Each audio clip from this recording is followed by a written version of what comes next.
There's a lot going on now that people think is a, step forward for women as far as getting rid of the patriarchy and making it a more balanced patriarchy with a matriarchy, which is exactly what it needs to be. Masculinity and femininity both revered. I mean, that's where we're going.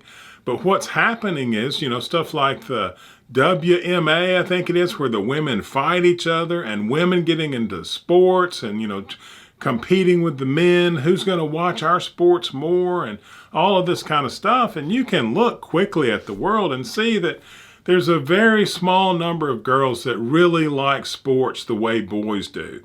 And most all boys are just crazy gung-ho about it. And what's happening is those very few girls, most of them lesbians who were hurt by men, who were trying to take masculinity on themselves to soothe pain that is inside of them, they are acting like men, and which is fine, but that's not femininity. That's not the beauty and the glory of what is a woman, and the things that we need to put up on a pedestal with masculinity on an equal pedestal to say, look at the glory and the fascination of being feminine and the things that they do and what are they about. And then we need to start respecting those things, like how they love to take care of other people and how they take care of animals and babies, and they're all about concern, and they watch people and they learn about them and they learn what to do to help them feel better. I mean, I know a very small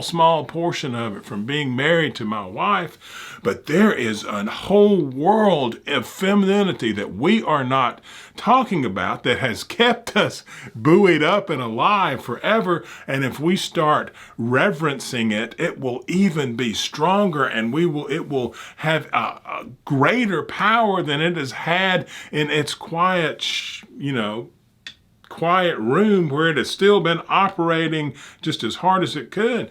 And the feminine qualities, the qualities of the most girls, it's a generalization, but there is a main feminine quality that is caring, beautiful, loving, and understanding. And the masculine qualities are brutality, hatred, and I mean, they are the opposite, and they're both necessary. And we need to lift that up so we can utilize both of them to our maximum advantage. And what we're doing here is still under the umbrella of a patriarchy, and okay, let's just all act like men and we'll compete in a man's world.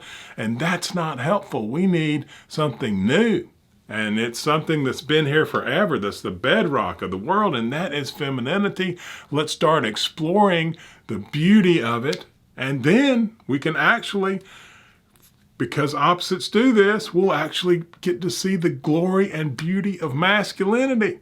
Although it's going to be a little harder for us to accept, given, all this talk about, how we've been all sorts about love and caring in our talk, and masculinity really has a small amount of love and caring, just like femininity has a small amount of brutality and hatred. It's that little dot in the yin and yang. But the majority of each is very different, and they work together. And once we understand that the world is caring and loving and hateful and brutal, that those things are going to be here forever, we can really start doing some fantastic things.